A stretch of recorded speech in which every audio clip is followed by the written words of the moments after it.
Hello everyone and welcome to GFX Gyan. मैं हूं आपका इंस्ट्रक्टर रोशन एंड आज से हम स्टार्ट करने जा रहे हैं फोटोशॉप की बिगिनर्स ट्रेनिंग सीरीज। गाइज ये एक मल्टी पार्ट सीरीज होने वाली है जहां हर पार्ट में मैं आपको फोटोशॉप के हर एक फीचर एंड ऑप्शंस को इन डेप्थ एक्सप्लेन करूंगा ताकि फोटोशॉप यूज करना आपके लिए ईजी हो जाए। गाइज भले ही आप किसी भी एकेडमिक या प्रोफेशनल बैकग्राउंड से हो, आपके लिए फोटोशॉप यूज करना बहुत ईजी हो जाएगा। एंड गाइज यहाँ आपको कोई भी प्रायर डिजाइनिंग नॉलेज या सॉफ्टवेयर नॉलेज की ज़रूरत नहीं है बिकॉज ये कंप्लीट बिगिनर्स गाइड है। तो यहाँ पे सारी चीज़ें सीरीज में कवर की जाएंगी। तो चलिए स्टार्ट करते हैं इस वीडियो सीरीज को और सीखते हैं फोटोशॉप को बिना टाइम वेस्ट किए। बट उससे पहले गाइज अगर आप मेरे चैनल पे पहली बार आ रहे हैं तो प्लीज़ चैनल को सब्सक्राइब कर लेना एंड बेल आइकन को दबा के वीडियो नोटिफिकेशन ऑन कर लेना ताकि ऐसे वीडियो की नोटिफिकेशन आपको मिलती रहे। तो चलिए स्टार्ट करते हैं इस वीडियो को।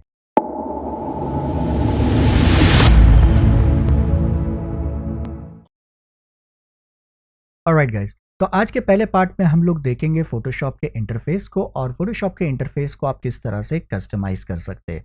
तो गाइज जैसे कि आप देख सकते हैं यहाँ पे मैंने फोटोशॉप को ओपन कर लिया है। जो वर्जन मैं यहाँ पे यूज़ कर रहा हूँ वो है फोटोशॉप का 2020 का वर्जन।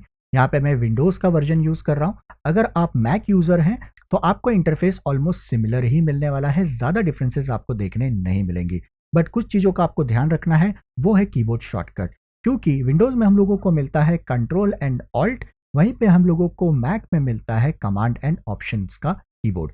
तो वो हम लोगों को ध्यान देना है कि कीबोर्ड शॉर्टकट्स थोड़े से आपको यहाँ पे चेंज मिलेंगे। बाकी ओवरऑल आपको इंटरफेस जो है वो आपको सिमिलर देखने मिलेगा। नाउ फोटोशॉप को ओपन करते ही ये फोटोशॉप कुछ इस तरह से दिखाई देता है। यहाँ पे आपको मल्टीपल पैनल्स आपको दिखेंगे इस तरह से।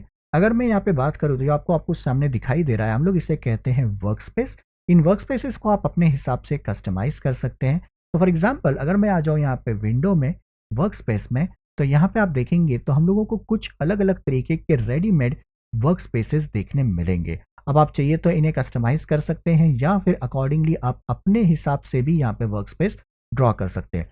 तो अगर आपने फोटोशॉप को डाउनलोड कर लिया है, इंस्टॉल कर लिया है, अगर आपको फोटोशॉप इंटरफेस मेरे इंटरफेस से थोड़ा सा अलग लग रहा है तो आप आ सकते हैं विंडो, वर्कस्पेस, एसेंशियल एंड यहाँ पे आके आप उसे रीसेट कर सकते हैं। जैसे आप इसे रीसेट करेंगे आपका जो इंटरफेस है वो सिमिलर टू मेरे इंटरफेस जैसा दिखने लगेगा। बट आपको मेक श्योर करना है कि जो वर्जन मैं यूज़ कर रहा हूँ 2020 का, आप सिमिलर वर्जन यूज़ कर रहे हैं। अगर आप कोई दूसरा वर्जन यूज़ कर रहे हैं तो भी ज़्यादा फर्क आपको नहीं दिखाई देगा। यहाँ पे ऑलमोस्ट ऑप्शंस आपको जो है सारे के सारे सेम देखने मिलेंगे।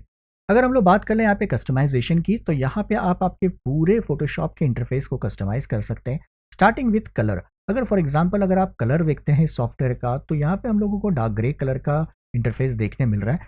अगर आपने फोटोशॉप CS6 से पहले वर्जन्स को देखा होगा, जैसे Photoshop 7, Photoshop CS1, CS2, CS3 या CS4, 5 तक, तो यहाँ पे हम लोगों को इंटरफेस थोड़ा सा लाइटर वर्जन मिलता था। बट CS6 के बाद से हम लोगों को यहाँ पे इंटरफेस थोड़ा सा डार्क मिलता है। अगर आप इसे लाइटर करना चाहते हैं तो आप जा सकते हैं एडिट, प्रेफरेंसेस एंड यहाँ पे एक ऑप्शन आपको मिल जाता है, वो है इंटरफेस का। तो जैसे ही आप इंटरफेस पे क्लिक करेंगे यहाँ पे आपको ये पैनल ओपन हो जाएगा प्रेफरेंसेस का, जहाँ से आप आपके कलर्स को चूज कर सकते हैं। जैसे आप देख सकते हैं यहाँ पे आपको मिलता है कलर थीम, तो यहाँ पे आप चूज कर सकते हैं लाइटर कलर या आप चूज कर सकते हैं वेरी डार्कर कलर। तो यहाँ पे आपको सारे ऑप्शंस मिल जाते हैं। तो 4 कलर का ऑप्शन यहाँ पे आपको देखने मिलेगा।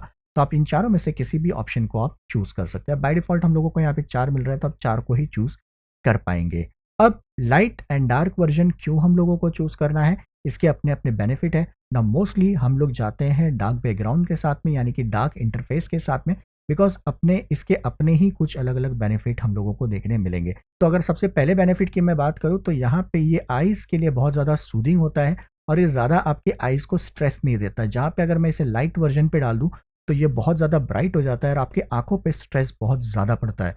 इसीलिए हम लोग यहाँ पे चूज़ करते हैं डार्कर इंटरफेस लेआउट को। तो आप इसे सिलेक्ट करके ओके कर सकते हैं। बट ये आपकी अपनी प्रेफरेंस हो सकती है, आपकी अपनी पर्सनल चॉइस हो सकती है। आप लाइटर वर्जन को भी चूज़ कर सकते हैं। यहाँ पे मैं ओके कर देता हूँ। अब अगर हम लोग चाहिए तो यहाँ पे हर पैनल को भी कस्टमाइज कर सकते हैं।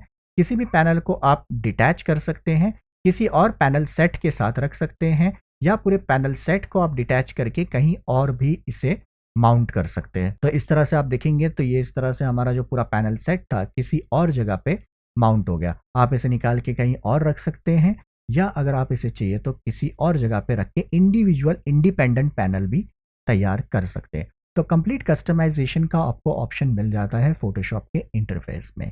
यहाँ पे हर टूल को समझना भी ज़्यादा डिफिकल्ट नहीं होता, बिकॉज हर टूल के लिए यहाँ पे आपको अलग अलग आइकन्स दिए होते हैं। तो यहाँ पे ऑलमोस्ट सेल्फ एक्सप्लेनेटरी हो जाता है हर टूल, बिकॉज यहाँ पे हर टूल को आइकन्स दिए गए हैं। तो फॉर एग्जाम्पल अगर हम लोग यहाँ पे आ जाए इस टूल पे, तो यहाँ पे आप देख सकते हैं एक ब्रश की साइन बनी हुई है, जिसे देख के हम समझ सकते हैं कि यहाँ पे ये ब्रश टूल है। एंड साथ ही साथ में अगर हम लोग यहाँ पे यूज़ कर रहे हैं लेटेस्ट वर्जन, जैसे कि 2020 अगर आप यूज़ कर रहे हैं, तो आप देख सकते हैं कि यहाँ पे हम लोगों को एक टूल टिप मिल जाता है। तो ये बेसिकली बताता है कि ये जो टूल है करता क्या है। जैसे कि ये ब्रश टूल है, तो this is useful for painting and all other stuffs. तो आप ड्राइंग कर रहे हैं, डिजिटल पेंटिंग कर रहे हैं, मैट पेंटिंग कर रहे हैं, या कस्टमाइज आर्टवर्क्स तैयार कर रहे हैं, जहाँ पे भी आपको ब्रश की ज़रूरत पड़ेगी आप इसे यूज़ कर सकते हैं। तो वैसे ही आपको यहाँ पे अलग अलग टूल्स देखने मिल जाएंगे। इन टूल्स को यूज़ करके आप आपके पूरे आर्टवर्क को रेडी कर सकते हैं। हर टूल्स की अपनी अपनी यूजेज है, हर टूल की अपनी अपनी खासियत है। उन सारी चीज़ों को हम लोग आने वाले लेक्चर्स में देखने वाले हैं। नाउ जैसे मैंने बताया आपके आपको ऊपर आपको यहाँ पे एक ऑप्शंस बार मिलता है, ये टूल स्पेसिफिक होता है। तो किसी भी टूल को अगर आप सिलेक्ट करते हैं तो उस टूल्स के ऑप्शंस आपको यहाँ पे ऊपर देखने मिल जाएंगे। तो फॉर एग्जांपल अगर मैं सिलेक्ट कर लेता हूँ मूव, तो यहाँ पे हम लोगों को मिल जाते हैं मूव के कंट्रोल पैनल्स। एंड यहाँ पे अगर मैं सिलेक्ट कर लेता हूँ ब्रश, तो यहाँ पे हम लोगों को ब्रश के कंट्रोल पैनल्स देखने मिलेंगे। तो ये ऑप्शंस बार में आपको कंट्रोल्स मिलते हैं हर टूल का। एंड क्विक एक्सेस के लिए हम लोगों को हर टूल्स के कीबोर्ड शॉर्टकट्स भी देखने मिलेंगे। अगर आप किसी भी टूल को सिलेक्ट करते हैं तो नीचे आप देख सकते हैं उसके कीबोर्ड शॉर्टकट्स आपको मिल जाएंगे। जैसे फॉर एग्जांपल मूव टूल के लिए हम लोगों को मिल रहा है वी, यहाँ पे हम लोगों को ब्रश के लिए मिलता है बी, एंड यहाँ पे हम लोगों को मार्की टूल सिलेक्शन के लिए मिलता है एम। तो ऐसे ही आपको हर टूल्स के लिए कीबोर्ड शॉर्टकट्स भी मिल जाएंगे जिनको आप इजीली एक्सेस कर सकते हैं। पैनल्स के भी कीबोर्ड शॉर्टकट्स आपको मिलेंगे, बट कुछ लिमिटेड पैनल्स के ही आपको कीबोर्ड शॉर्टकट्स यहाँ पे देखने मिलेंगे। फॉर एग्जांपल अगर मैं चलता हूँ यहाँ पे विंडोज़ में, तो आप देख सकते हैं एक्शंस है, ब्रश सेटिंग्स है, कलर है, इन्फो है एंड लेयर्स है। इन्हीं को फिलहाल के लिए कीबोर्ड शॉर्टकट्स दी गई हैं। बट अगर आप चाहते हैं कि आपको अलग अलग अलग पैनल्स को भी कीबोर्ड शॉर्टकट देना है तो वो भी आप कर सकते हैं। अगर आप जाते हैं एडिट कीबोर्ड शॉर्टकट्स में, तो यहाँ पे जाके आप आपके कीबोर्ड शॉर्टकट्स को कस्टमाइज भी कर सकते हैं और चेंज भी कर सकते हैं। ये सारी चीज़ें हम लोग आगे आने वाले लेक्चर्स में देखेंगे कि किस तरह से आप कस्टम कीबोर्ड शॉर्टकट्स क्रिएट कर सकते हैं। ऑलराइट गाइज, तो ये था फोटोशॉप का बेसिक इंटरफेस एंड कैसे हम लोग कस्टमाइज कर सकते हैं इंटरफेस को। तो आज के वीडियो में इतना ही।